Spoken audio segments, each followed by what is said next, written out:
Assalamualaikum warahmatullahi wabarakatuh. Bertemu lagi di channel YouTube saya. Dan di video kali ini saya akan menjelaskan tentang hasil resumen materi yang saya dapatkan selama mengikuti kegiatan PBAK di hari pertama dan di hari kedua di Universitas Negeri Maulana Malik Ibrahim Malang. Langsung saja ke resumen materi di hari pertama. Materi yang pertama yaitu disampaikan oleh Wakil Rektor 1 UIN Malang. UIN Maulana Malik Ibrahim Malang terdiri dari 7 fakultas. Ada Fakultas Psikologi, Humaniora, Syariah, Ekonomi, Saintek, dan Tarbiyah. Kini UIN Maliki sedang berada di tahap pengakuan internasional dan reputasi internasional. Oleh karena itu, UIN Maliki sedang memperbanyak event internasional, mahasiswa abroad, program studi internasional, dan lain-lain. UIN Malang memadukan pengetahuan umum dan agama untuk membentuk karakter melalui Ma'had Al-Jam'iyah selama 1 tahun. UIN Maliki juga memiliki beberapa fasilitas yang menaungi kemahasiswaan, seperti lembaga bahasa, di mana ada bahasa Inggris, Arab, dan Mandarin. Kemudian, rumah moderasi agama beragam yang membentuk pemuda moderat, cinta bangsa, dan peduli Indonesia tangguh. Perkuliahan berlangsung selama 8 semester dengan 160 sampai 150 SKS, dengan penelitian sebagai pengabdian masyarakat dengan mata kuliah profesi, dengan KKN, yudisium, hingga akhirnya wisuda. Mata perkuliahan terdiri dari mata kuliah dasar, agama, bahasa, dan filsafat dengan mata kuliah fakultas yang membedakan antar fakultas, dan matkul program studi membedakan antar prodi. Pada tahun 2021, pembelajaran dilakukan secara daring melalui platform Zoom, Gmeet, e-learning, dan lain-lain. Perkuliahan dimulai pada tanggal 6 September sampai Desember 2021 dengan melalui UTS dan UAS. Setelah UAS, mahasiswa akan mendapatkan KHS atau kartu hasil studi, di mana di sana tertera IPK. Selanjutnya yaitu materi yang kedua yang disampaikan oleh Dr. Haji Ahmad Fatah Yasin, MAG. Menurut beliau, kita adalah the best human material.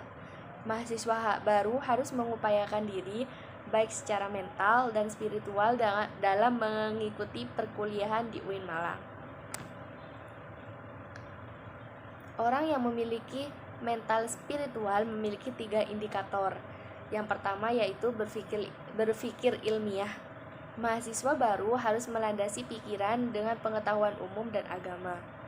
Yang kedua yaitu berperilaku islami dengan cara tampil dengan style khas UIN Malang, yakni berpakaian islami dan tidak berambut gondrong serta berbicara sopan. Yang ketiga, menjadi mahasiswa yang kreatif dan terampil dalam bermasyarakat. Beliau juga menyampaikan, janganlah menjadi mahasiswa yang sekedar kuliah lalu pulang, namun jadilah mahasiswa yang juga aktif dalam berorganisasi. Lulusan UIN Malang tidak hanya sekedar menjadi ustadz atau ahli agama, tetapi juga bisa menjadi lainnya. Kita harus bangga menjadi mahasiswa UIN karena di universitas ini kita tidak hanya diajarkan pengetahuan umum, namun juga diajarkan ilmu agama. Selanjutnya yaitu materi yang ketiga yang disampaikan oleh Dr. Livi Nurdiana, MSI. Di awal materi, beliau mengatakan bahwa pemimpin yang besar bukanlah orang yang hanya pandai merangkai kata-kata semata, tapi orang yang mampu melaksanakan apa yang dikatakannya. Belajarlah melaksanakan tanggung jawab sesulit apapun. Pemimpin sejati bukan orang yang hanya mampu memprovokasi dan mudah terprovokasi, namun yang mampu membangun jati diri dan memotivasi diri sendiri. Pemimpin yang baik adalah orang yang mampu membuka pintu masa depan bagi orang lain, bukan orang yang selalu mencari kesalahan pihak lain. Karena itu, belajarlah mengedepankan positive thinking, jangan selalu menyalahkan orang lain. Dan pemimpin masa depan adalah orang yang mampu membesarkan alma maternya dengan prestasi-prestasinya, bukan orang-orang yang membakar alma maternya. Karena itu, jaga nama baik kampus kita, torehkan prestasi baik tingkat nasional maupun internasional. Visi misi kampus UIN Maulana Malik Ibrahim Malang yaitu terwujudnya pendidikan tinggi integratif dalam memadukan sains dan Islam yang bereputasi internasional. Jadi itu tadi resumen saya terkait materi PBAK di hari pertama. Dan selanjutnya saya akan menjelaskan hasil resumen saya di PBAK hari kedua. Resumen materi yang pertama yaitu tentang DEMA atau Dewan Eksekutif Mahasiswa yang diketuai oleh Farhan Adi Murosadi jurusan farmasi dan wakilnya Ahmad Fawaid jurusan psikologi. DEMA merupakan organisasi intrakampus atau OMIK yang merupakan lembaga eksekutif mahasiswa di level universitas. Fungsi DEMA yaitu sebagai pelaksana program organisasi kemahasiswaan, sebagai lembaga yang mengkoordinasi dan menginstruksikan pelaksanaan kegiatan kemahasiswaan di tingkat universitas. Tugas DEMA yaitu melaksanakan program kerja organisasi yang sudah disepakati Senat Mahasiswa atau SEMA Universitas. Kemudian mengkomunikasikan dan menginformasikan kegiatan kemahasiswaan di tingkat universitas dan melaksanakan koordinasi dan sinkronisasi kegiatan kemahasiswaan. Materi yang kedua yaitu SEMA atau Senat Mahasiswa yang diketuai oleh Muhammad Adi Faroni. SEMA merupakan organisasi mahasiswa UIN Maulana Malik Ibrahim Malang yang berperan sebagai lembaga legislatif yang mengoordinasi DEMA, UKM, dan HMJ. Fungsi dari SEMA yaitu advokasi, membantu mahasiswa dalam segala masalah untuk disampaikan kepada pihak terkait. Fungsi yang kedua yaitu legislasi, kemudian pengawasan, dan penganggaran. Tugas SEMA yaitu yang pertama, mengawasi dan mengontrol DEMA. Yang kedua, memberikan persetujuan setiap kegiatan yang akan dilaksanakan oleh DEMA. Yang ketiga, memberikan pengesahan setiap laporan pertanggungjawaban setelah selesai agenda tersebut. Kemudian, memfasilitasi aspirasi mahasiswa UIN Malang dan menyalurkan kepada pihak-pihak yang bersangkutan. Kemudian, mengawasi setiap kebijakan dan keputusan yang diambil oleh DEMA. Merancang dan menetapkan peraturan organisasi di UIN Malang, mengesahkan peraturan DEMA, menjadi mitra kerja DEMA dalam melaksanakan kebijakan organisasi kemahasiswaan, menjadi mitra kerja DEMA dalam melaksanakan kebijakan organisasi kemahasiswaan. Selanjutnya yaitu tentang wewenang SEMA.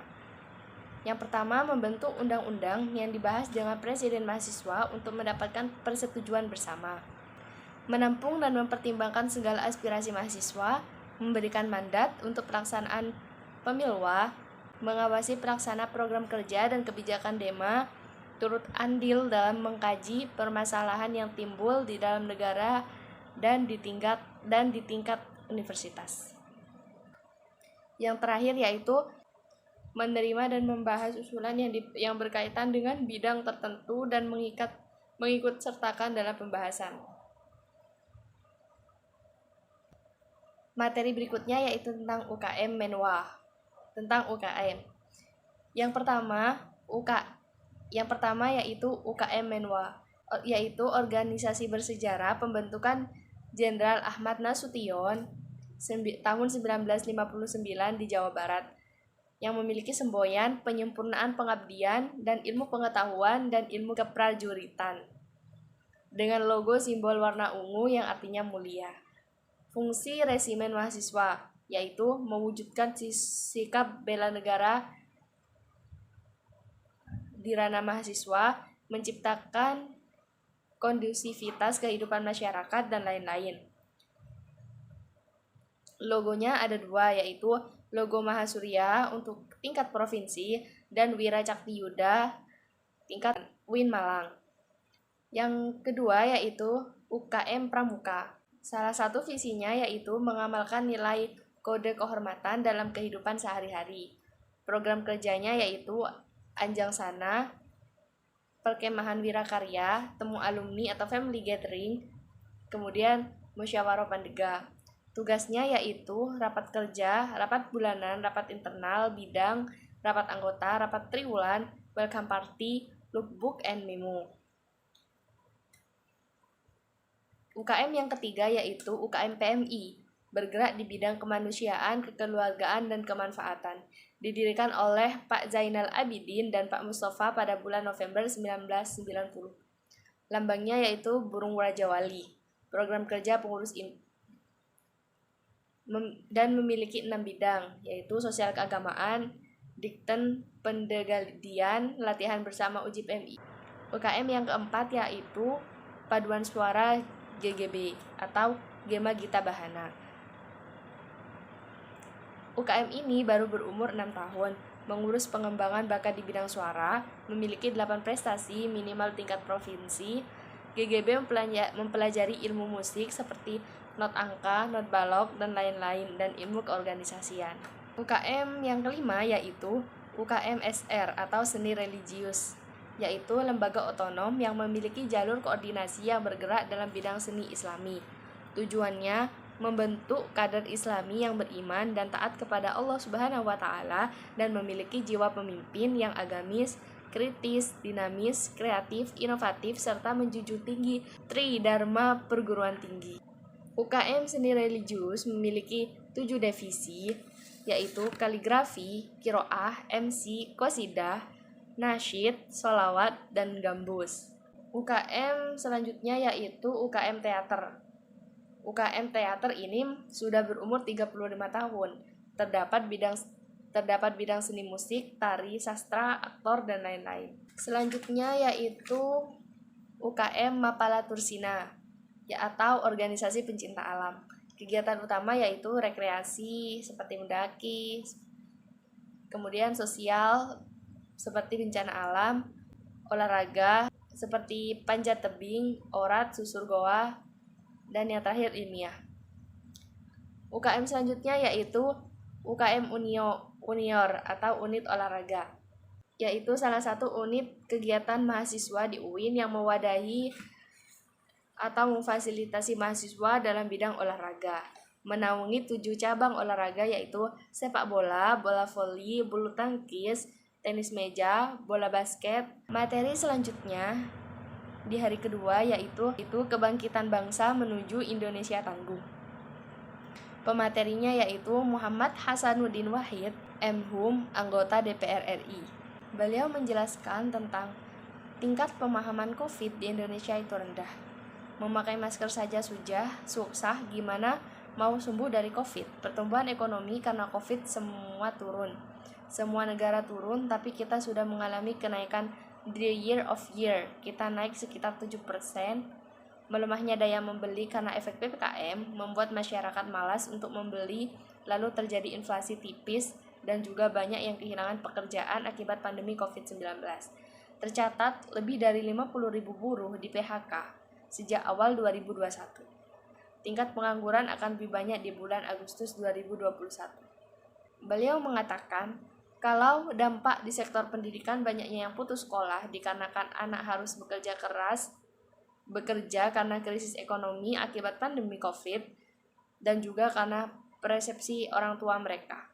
Lalu kebijakan sektor pendidikan di pandemi ini adalah memberikan bantuan kuota data internet, bantuan subsidi, BLT, dan lain-lain.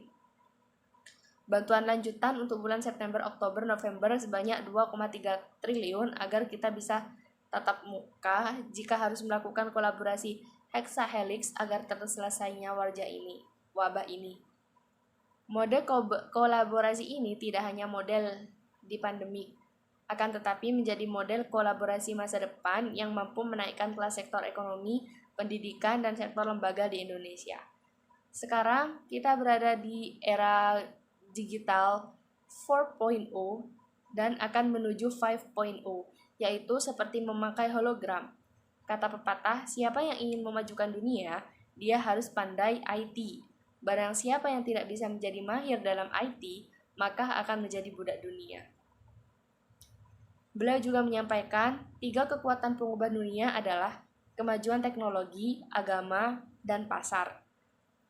Peran dan peluang UI Maulana Malik Ibrahim yaitu yang pertama, arus utama pengembangan teknologi digital, link dan match dengan sektor industri.